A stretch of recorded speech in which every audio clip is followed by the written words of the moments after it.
Et avec des fleurs, c'est le grand direct de l'actu, Thomas Joubert.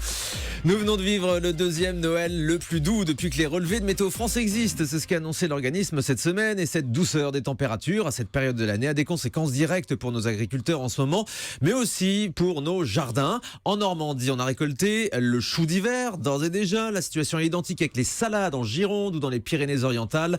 Dans le sud-est, le mimosa est déjà en fleurs. Il n'y a plus de saison, ma bonne dame.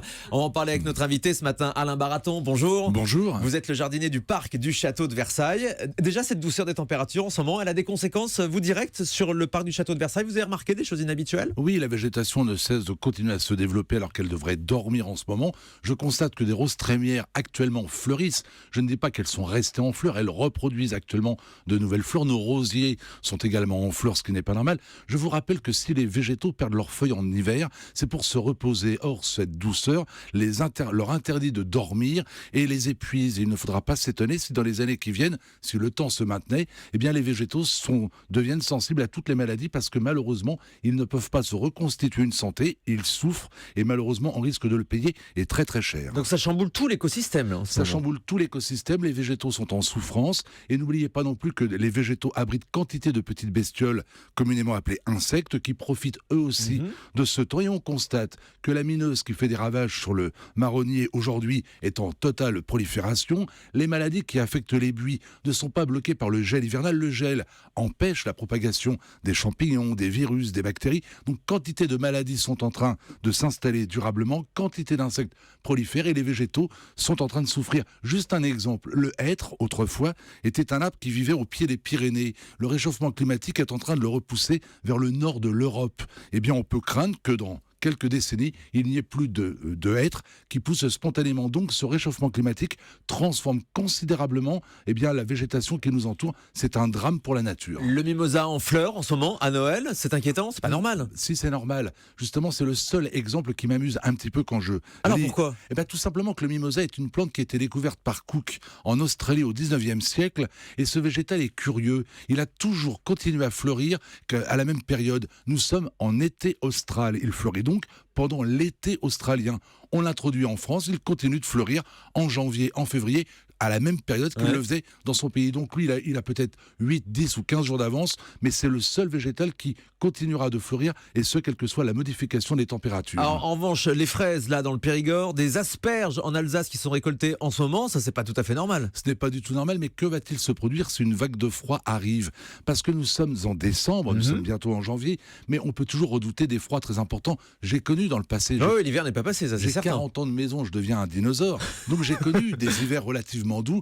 Et puis vous avez des mois de février qui peuvent être redoutables. Et toutes ces plantes qui sont en train de produire de jeunes pousses bien tendres, bien délicates et bien gélives risquent malheureusement d'en souffrir. Donc j'aime bien l'idée que la nature se manifeste en fonction du temps. Et aujourd'hui on est content pour les fraises, pour les asperges, mais on risque fort de regretter pour les fruitiers et les autres légumes cet hiver un petit peu trop doux. Mais c'est ça, vous qui vous y connaissez bien pour la nature, pour certains arbres, certains arbustes, certaines plantes, quand ils gèlent et que la semaine d'après, tout d'un coup il fait 15 degrés, pour la nature, on est passé au printemps déjà. Oui, alors quand le froid est de courte durée ou la douceur de courte durée, la plante n'a pas le temps de réagir. Mais quand l'hiver s'installe durablement, le végétal s'imagine malheureusement être arrivé au printemps, commence à reproduire l'ensemble de son dispositif. Je vous rappelle que les bourgeons qui éclosent d'habitude au printemps, et on ne le sait pas, sont formés dès l'automne. Ce qui veut dire que dès que la plante a un petit peu de soleil, eh bien elle ne réfléchit pas et a tendance à amorcer ce débourrage qui est l'opération qui consiste à faire sortir les feuilles. Mais il faut se souvenir,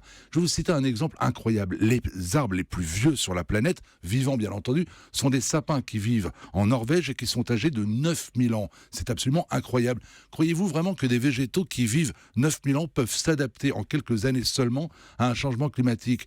Les tilleuls, les chênes sont des arbres qui ont des espérances de vie de plusieurs centaines d'années. Ce qui veut dire qu'il leur faudrait des millénaires pour s'adapter au changement climatique. On risque malheureusement d'avoir une nature complètement dégradée. Et souvenez-vous également que les végétaux qui vivent dans les régions chaudes, je pense aux oliviers, aux orangers, pourraient peut-être demain se plaire sous notre climat. Mais il n'y a pas la même luminosité, il n'y a pas la même hygrométrie, il n'y a pas le même terrain non plus. Donc ce temps est dramatique pour nos végétaux adaptés et il ne permettrait pas rapidement à d'autres végétaux de pouvoir venir pousser sous nos climats. Alors Alain Baraton, je rappelle, vous êtes jardinier du parc du château de Versailles. Qu'est-ce qu'il faut faire quand on a soi-même un petit jardin ou un petit balcon, des plantes? Qu'est-ce qu'on fait en ce moment? J'adore l'expression les anciens ne se précipitaient pas, eux ils ne regardaient pas le ciel, ils regardaient le calendrier. Tant que le printemps n'est pas là, le véritable printemps, on ne s'affole pas, on ne sème pas prématurément, on prie simplement pour que le temps revienne, que le froid revienne, pour permettre par exemple une bonne floraison des tulipes. Si on plante les tulipes en septembre, octobre, pour qu'elles fleurissent au printemps, c'est bien pour que le bulbe soit en terre, il a besoin de froid. Donc on respecte le calendrier, on attend le vrai printemps pour semer les légumes et les fleurs du printemps. Mais cette année, les bulbes des tulipes ne pourront pas forcément fleurir à cause de ce froid, à cause de cette chaleur justement. Si, elles vont fleurir, mais la plante est quelque peu désorientée. Le bulbe ne pourra pas se constituer de réserve pour les années suivantes. Et on va avoir affaire à des tulipes qui mourront malheureusement au bout de quelques années seulement. Et le gazon il continue de pousser là en ce moment en hiver? C'est un drame épouvantable parce que le gazon continue de pousser, mais on ne peut pas tondre car l'herbe est trop humide. Alors que faire? On ne peut que constater une dégradation. Autre chose également, les haies continuent de pousser. Versailles, un domaine que je connais bien. 43 km de haies. Eh bien, cela a un coût. Il faudra certainement tailler une fois de plus cette année pour que les allées du parc soient nickel. Cela va donc engendrer quelques frais supplémentaires. Et puis on pense aussi à tous les producteurs de salade notamment qui se retrouvent avec toute cette production qu'ils n'arrivent pas à écouler. La production leur reste sur les bras en ce moment à cette période totalement inhabituelle de l'année. Merci beaucoup Alain Baraton d'avoir été avec nous ce matin, le jardinier du parc du château de Versailles. Et vous êtes également l'auteur d'un livre que vous allez nous rappeler parce que je ne retrouve plus le titre. Le dictionnaire amoureux des jardins chez Plomb. Voilà, comment oublier un si beau titre.